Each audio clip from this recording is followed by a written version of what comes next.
In front of me is ZTE Blade V70 Max, and today I would like to show you how you can operate vibration options.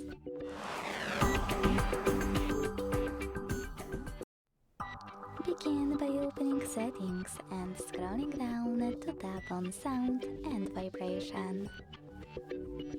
Following that, you can tap on ring at the top on the left, and this way pick one of those options: ring only, vibrate when ringing, or vibrate then ringing.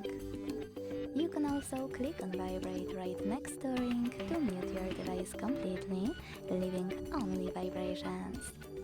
Then click on this switcher next to auto mute media volume to turn on or off this option if you want to. When you finished, scroll all the way down and click on more sound settings at the very bottom. Then tap on those two switchers next to charging sounds and vibration, and touch vibration to enable or disable those two options as well. Thanks so much for watching. If you enjoyed this video, don't forget to leave a like, comment and subscribe. Bye!